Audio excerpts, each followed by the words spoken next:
దీనులను తన మార్గంలో నడిపించువాడైన యేసుక్రీస్తు ప్రభువారి నామంలో మీ అందరికీ నా హృదయపూర్వక శుభములు. ఈ రోజు మన ధ్యానం మార్కు సువార్త 13వ అధ్యాయం 10 నుంచి 37 వచనాల వరకు. ఈ అధ్యాయం అంతా కూడా ప్రభువు చివరి రోజుల్లో జరిగే సంభవాలను గురించి వివరిస్తూ వచ్చారు శిష్యులకి. ఈ 13వ అధ్యాయంలో యేసు ప్రభువారు సిలువకు అంటే ఇంకా కొద్ది రోజులు ముందుగా అత్యంత ముఖ్యమైన అంశమైన చివరి రోజుల ఆత్మీయ యుద్ధాన్ని గురించి ఇక్కడ వివరిస్తా ఉన్నారు. అంత్య దినాలలో అంటే యేసుప్రభు రెండవ రాకడికి ముందు జరగబోయే సంభవాలను గురించి, వాటిలో మనమెలా సిద్ధపడి ఉండాలో వాటిని గురించి ఆయన శిష్యులకు వివరిస్తూ వచ్చారు. వీటిని 4 వర్గాలుగా విభజించుకుంటే 1 ప్రారంభ సూచనలు, 2 మధ్యస్థ సూచనలు, 3 తీవ్రమైన శ్రమలు, 4 ఆకాశంలో కనపడే సూచనలు. వీటన్నిటినీ మనం సమగ్రంగా ఆలోచించుకుంటే మనకు అర్థమవుతుంది మనం ఏ రోజున అంటే ఇది ఎటువంటి కాలమో, ఏ కాలంలో మనం జీవిస్తున్నామో మనకు స్పష్టంగా తెలిసిపోతుంది. మొట్టమొదటిగా ప్రారంభ సూచనలు గమనిస్తే ప్రభు ఇక్కడ 4 విషయాలు చెప్తా ఉన్నారు.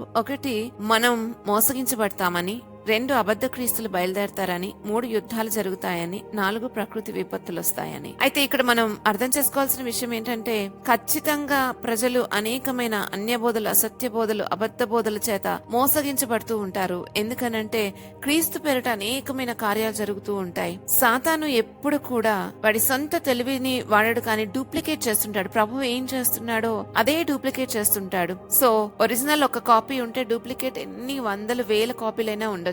కాబట్టి వీటన్నిటి మధ్యలో ఈ రోజు మనం బ్రతుకుతా ఉన్నాం. కాబట్టి మనం జాగ్రత్తగా మోసగించబడకుండా మనల్ని మనం కాపాడుకోవాలి. ఇంకా అబద్ధ క్రీస్తులు, యుద్ధాలు, ప్రకృతి విపత్తులు ఇవన్నీ జరుగుతాయి. కానీ ప్రభు ఏమంటున్నారంటే ఇవన్నీ జరగవలసి ఉన్నవి కానీ అంతము వెంటనే రాదు. జనం మీదకి జనము, రాజ్యం మీదకి రాజ్యం లేస్తారు. అక్కడక్కడ భూకంపాలు, కరువులు వస్తాయి. కానీ మిమ్మల్ని గురించి మీరే జాగ్రత్త పడండి అనే హెచ్చరిక ప్రభు మనకిస్తున్నారు. ఎందుకంటే ఇంకా నెక్స్ట్ కేటగిరీలో అంటే ఆ తర్వాత సూచనలు, రెండవ సూచనలు మనకేం కనబడుతున్నాయంటే అందులో విశ్వాసుల పైన హింస, కుటుంబంలో విభేదాలు స్పష్టంగా మనకు తెలియజేయబడతాయి. శిష్యులతో చెప్తూ అంటున్నారు, మీరు రాజుల ఎదుటకు వెళ్తారు, మిమ్మల్ని వారు అప్పగిస్తారు. అలా కొనిపోబడినప్పుడు ఏం చెప్పాలని చింతించొద్దు. ఆ గడియలో మీకు పరిశుద్ధాత్మ ఏదైతే మీకు ఇస్తారో అది మాత్రమే మీరు చెప్పండి. ఆ గడియలో మీకు ఏది ఇవ్వడనో అదే చెప్పండి అని చెప్పారు. అయితే చెప్పువాడు పరిశుద్ధాత్మే గాని మీరు కాదన్నారు. ఈ మాట ప్రతి ఒక్కరికి ప్రతి ఒక్క స్థాయిలోనూ వర్తిస్తుంది. ఈనాడు చాలా మంది స్త్రీలు కుటుంబాలలో తెలియకుండా యేసుప్రభుని వెంబడిస్తున్న వారున్నారు.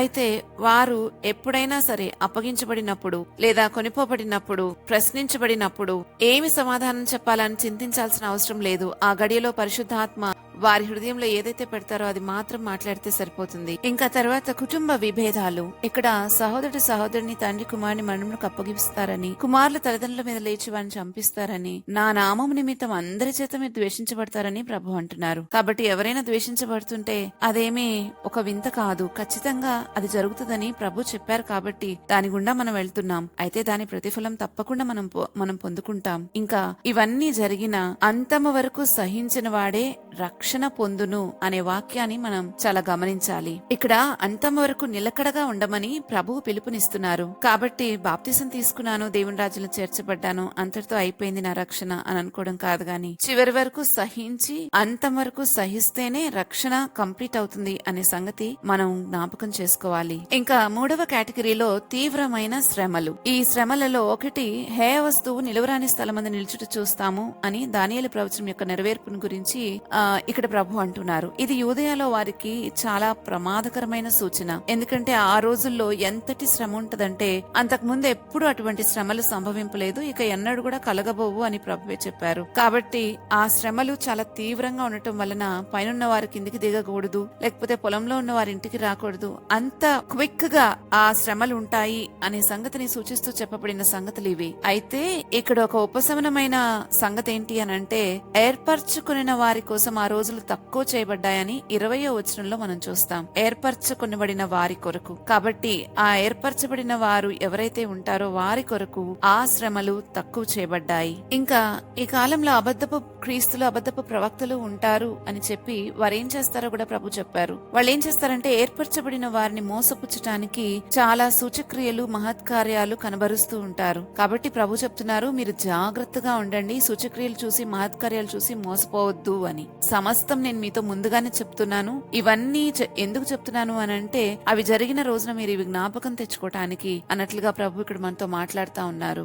ఇంకా 4th కేటగిరీలో ఆకాశంలోని సూచనలు. సూర్యుడు చీకటి కమ్మటం, చంద్రుడు కాంతినివ్వకపోవటం, నక్షత్రాలు రాలిపోవడం, ఆకాశ శక్తులు కదిలించబడటం, ఇవన్నీ కూడా మనం చూస్తాం. అప్పుడు ఆయన మనుష్య కుమారుడు మేఘారుడై మహామహిమతో ప్రభావంతో వస్తారని 26వ వచనంలో మనం చూస్తాం. అంటే ఏర్పరచబడిన వారందరూ సమకూర్చబడతారు. ఆ సమయంలో భూ దిగంతముల నుంచి అంటే 4 దిక్కుల నుంచి కూడా వారు దేవదూతల చేత సమకూర్చబడతారు. ఇంకా తర్వాత విషయాన్ని గమనిస్తే అంజురపు చెట్టును గురించి ఒక సూచన మనకివ్వబడింది. దాని కొమ్మ ఇంకా లేతదై చిగురించినప్పుడు వసంతకాలం సమీపంగా ఉందని తెలిసినట్లే ఇవన్నీ జరిగినప్పుడు ఆయన సమీపంలోనే ద్వారము దగ్గరే ఉన్నాడని తెలుసుకోండి అని చెప్పి ఆ దినాన్ని గురించి కానీ ఆ గడియ గురించి కానీ తండ్రికి తప్ప ఎవ్వరికి తెలియదు, కాబట్టి మీరెప్పుడు సిద్ధంగా ఉండండి అని ప్రభు ఇక్కడ 4 హెచ్చరికలు మనకి జారీ చేశారు. ఈ అధ్యాయం అంతట్లోను 1 జాగ్రత్తగా ఉండమని చెప్పారు, 2 మెలకువగా ఉండమని చెప్పారు, 3 ప్రార్థన చేయమని చెప్పారు, 4 సిద్ధంగా ఉండమని చెప్పారు. ఈ 4 విషయాలను మనము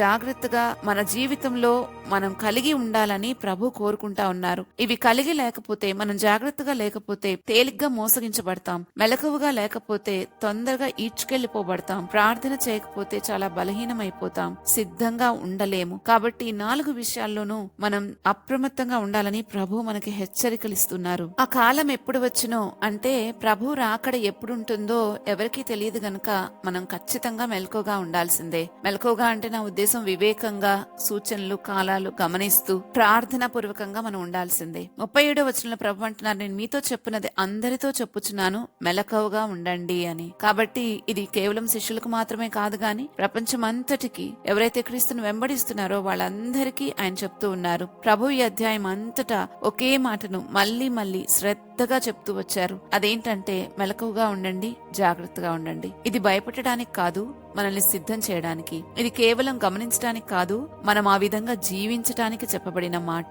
ఈ విషయాన్ని మనం గుర్తించాలి. సువార్త ప్రకటించడం కేవలం మిషనరీల పనికి మాత్రమే కాదు, ప్రతి విశ్వాసి ఈ ప్రవచనపు నెరవేర్పులో భాగమై ఉండాలి అని ప్రభు కోరుకుంటున్నారు. మనం ప్రకటిస్తున్నామంటే దేవుని చరిత్రను ముందుకు నడుపుతున్నామని అర్థం. అందులో మనకి భాగస్వామ్యం దేవుడిచ్చారు అని అంటేనే అది మహద్భాగ్యం. కాబట్టి సువార్తను ప్రకటించడానికి ఎప్పుడు మనం సిద్ధంగా ఉండాలి అనేది మనం అర్థం చేసుకోవాలి. చివరి రోజుల్లో శత్రువు యొక్క టార్గెట్ విశ్వాసులే.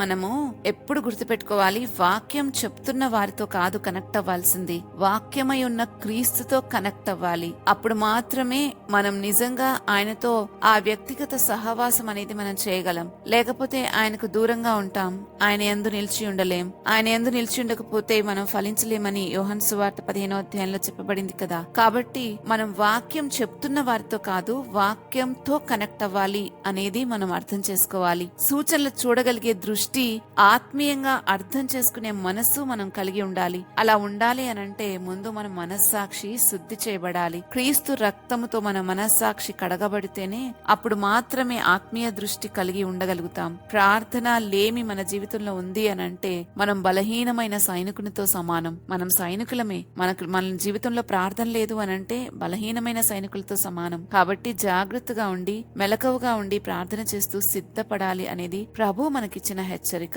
ఇంకా ఆయన దేవుడు కాడా అవునా అని ఆలోచించే కాలం అయిపోయింది. ఆయన ఖచ్చితంగా దేవుడై ఉన్నాడు అనేది మనం గుర్తించాలి ఇప్పుడు. ఎందుకంటే ఆయన చెప్పిన ఈ సంగతులన్నీ జరుగుతూనే వస్తున్నాయి. ఆయన ఏమైతే చెప్పారో ఇవి ఉంటాయి చివరి రోజుల్లో అని, అవన్నీ మనం ఇప్పుడు అనుభవిస్తూ ఉన్నాం. అవన్నీ మన మధ్యలో జరుగుతా ఉన్నాయి. అందరి చేత ద్వేషించబడుతున్నాం, కుటుంబాల్లో విభేదాలు కలుగుతా ఉన్నాయి, అనేక మంది అబద్ధ సాక్షులను, అబద్ధ బోధకులను, అబద్ధ క్రీస్తులను మనం చూస్తూ ఉన్నాం. కాబట్టి వీటన్నిటి మధ్యలో మనం ఇప్పుడు బ్రతుకుతున్నాం. ఇంకా మనం ఆయన నిజమైన దేవుడా కాదా అని ఆలోచిస్తున్నామనంటే మనం ఎంత వెర్రివారమో అర్థం చేసుకోవాలి. ఇప్పుడు మనం ఆలోచించాల్సింది ఏంటంటే ఆయన ఈ క్షణం వస్తే నేను ఎత్తబడతానా, నేను ఆయనతో కలిసి వెళ్ళగలుగుతానా, ఆ 7 ఏండ్ల పెండ్లి విందులో నేను హాజరవ్వగలుగుతానా, ఇది మనం ఆలోచించాల్సింది. కాబట్టి సిద్ధపడటానికి మనం ఎట్లా రెడీ అవ్వాలి, మన మైండ్ సెట్ ఎలా ఉండాలి అనేది మనం ఆలోచించుకోవాలి. పేతురు రాస్తున్నాడు కదా తన పత్రికలో, మనం ఎట్లా ఉండాలి అనంటే ఒక పరదేశి ఎలా జీవిస్తాడో మనం అలాగే జీవించాలి. అలా జీవించినట్లయితే ఖచ్చితంగా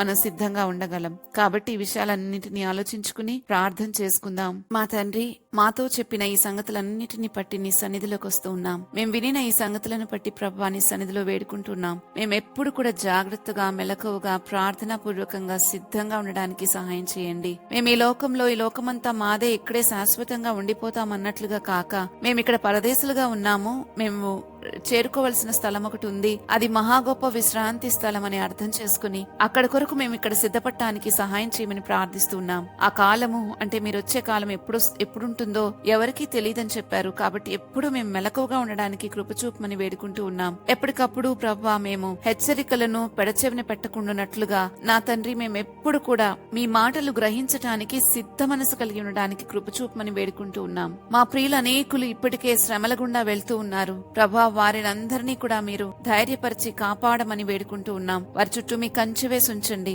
పరిశుద్ధాత్మ వారి హృదయంలో ఏం మాట్లాడాలో ఆ మాటలు వారి హృదయంలో ఉంచినట్లుగా సహాయం చేసి అది వారి గుర్తించి ఆ విధంగా మాట్లాడటకు సహాయం చేయమని వేడుకుంటూ ఉన్నాం. మేమెవ్వరము మోసగించబడకుండా అంతం వరకు సహించి రక్షించబడినట్లుగా మమ్మల్ని కాపాడమని యేసుక్రీస్తు ప్రభువారి నామంలో బ్రతిమాలుతున్నాము తండ్రి. ఆమెన్. రేపటి ధ్యానంలో మరలా తిరిగి కలుద్దాం. అంతవరకు దేవుని కృప మనందరికీ తోడైనను గాక. ఆమెన్.